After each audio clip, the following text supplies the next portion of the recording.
I had a different episode planned for today. I could feel the strain that what I wanted to get across might not land the way I was hoping. The geometry is real and it's important, but I wasn't sure the path I'd planned was the right entry point yet. So I adapted, because that's what the framework asks of anything that wants to persist. You feel the strain and you respond to what's actually in front of you. What I'm going to do today is read you a children's story. I wrote it as a way of explaining this framework to children. What I found, once it was finished, is that it might be the clearest thing I've written about any of it. Not because it's simple, because it's concrete. The geometry we're building together over the next several months is precise and it goes deep, but this is where it lives. This is what it's about. So, a children's story about a triangle that lives in everything.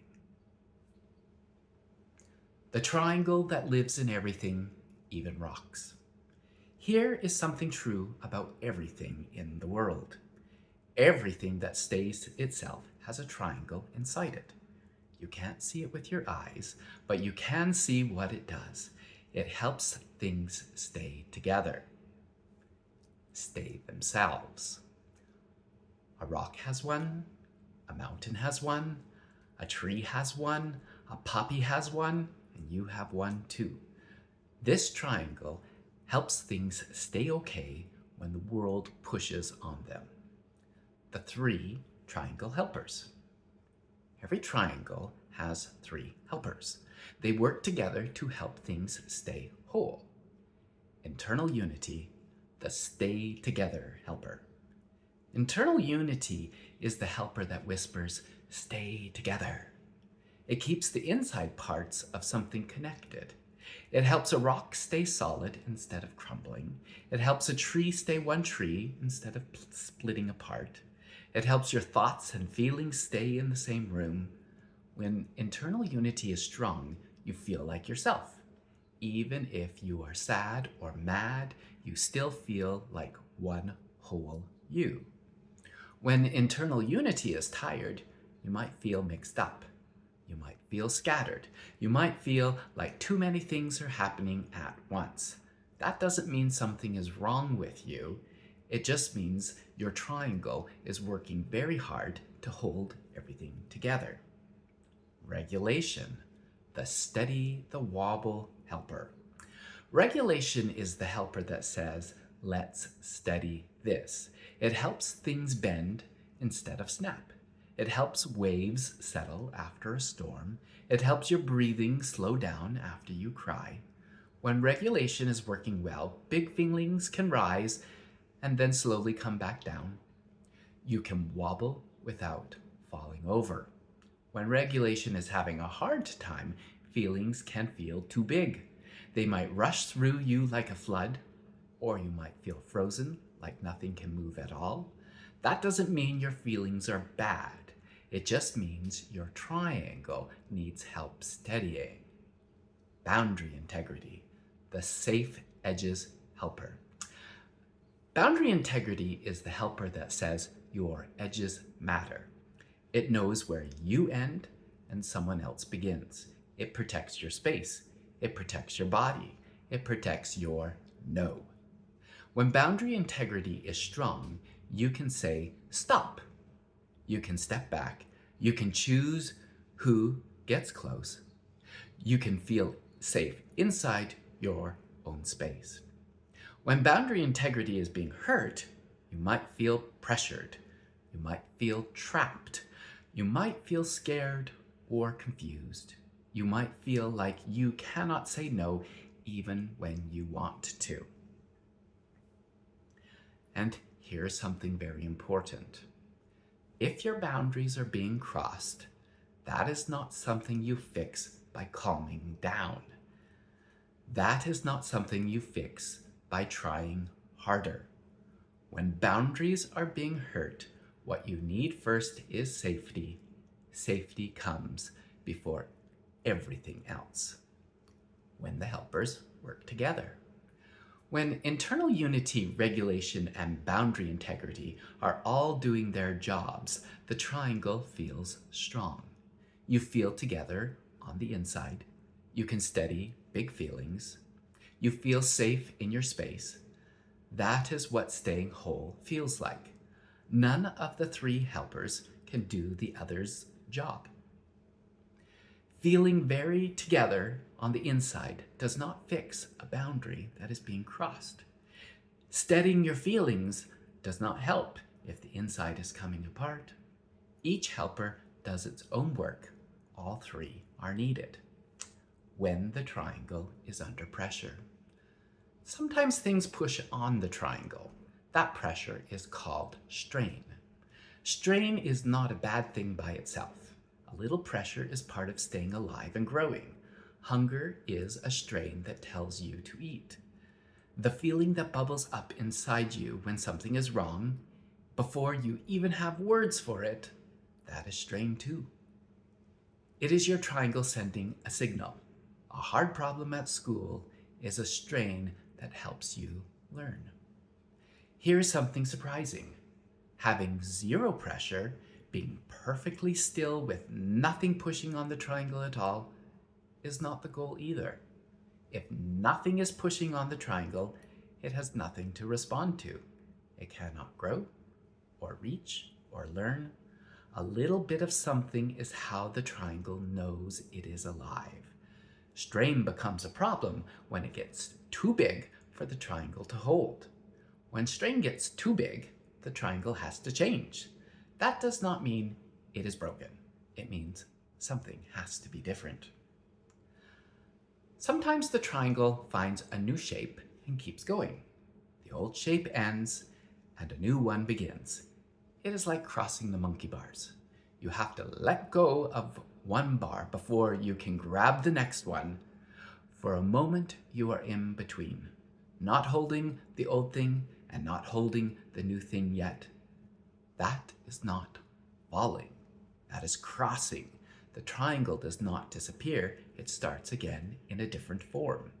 And sometimes the new shape is actually steadier than the old one. When something heavy that did not belong was making the triangle strain and it finally leaves, the triangle that comes back together can be more solid than before. Things ending is not always loss. Sometimes it is the triangle finding a better fit. Total failure, when the triangle stops completely and nothing new forms, is very rare. In people, it only happens at death. If you are reading or listening to this, your triangle is still going. The special power, will. Now here is the big difference between rocks and people. Rocks have internal unity. Rocks have regulation. Rocks have boundary integrity. But rocks do not have will. Will is the power to choose on purpose. Will is what lets you try something different when what you are doing is not working. Not just push harder at the same thing, but actually do something new. Will is the power to think ahead. Will is the power to help. Plants have a little will. They turn toward the sun. They grow around rocks. Animals have more will. They protect their babies. They look for food. They learn from danger. Humans have more still. Humans can think about tomorrow. Humans can notice when they are doing what they're doing is not working and try something new. Humans can protect many triangles at once. Will also has limits. It can be tired out like a battery. When you have been under too much pressure for too long, your will gets low. That does not mean you are lazy or weak. It means your triangle needs rest. Will can also be blocked from the outside. Sometimes a person has plenty of will, but is not allowed to use it. Their choices are taken away, or their no is not listened to. That is not a will problem. That is a safety problem, and it is not their fault. Will is also responsibility.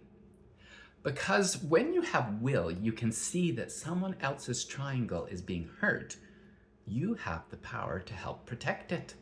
You can sit with someone whose feelings are too big. You can help someone whose insides feel scattered. You can speak up when someone's boundaries are being crossed. Will does not mean you must fix everything, but your will is strong enough. But when your will is strong enough, helping others stay whole is part of what will is for when things are hard. Sometimes you cannot change what is happening yet. Sometimes you are holding two opposite feelings at the same time. Sometimes you are just trying to stay together when something hard is happening. That does not mean you are failing. It means your triangle is working very hard. If your boundaries are safe, you can sometimes hold hard things for a while. But if your boundaries are being hurt, safety, staying safe, must come first. You cannot hold together well without safety. The simple triangle rule. Stay together on the inside, steady the wobble, protect your edges, and when you can, use your will to help protect someone else's triangle too. Everything in the world has this triangle, and living things with will have the beautiful, serious job of helping triangles stay whole. That is how the world keeps going. That's the story. The three helpers, the pressure that isn't the enemy, the difference between crossing and falling, will, and what will is for. Everything this channel builds for the next several months lives inside what you just heard. When the geometry gets technical, when the language gets precise, when we're deep in something that feels abstract, this is what we're talking about. These helpers, this triangle. You can always come back here. Next week, we will go one level deeper in the geometry. The story named the three helpers and showed you what they do. Episode 4 asks a harder question. Why all three always? With no substitutions. Not as a rule, as a geometric fact. The story gave you the answers already, actually. You just don't have the shape for it yet. Hold up your hands, thumbs together, index fingers together. Next week, we find out why the shape requires exactly what it requires. Everything that holds together does so in the same way. Here's how. Triangle in everything. New episodes weekly.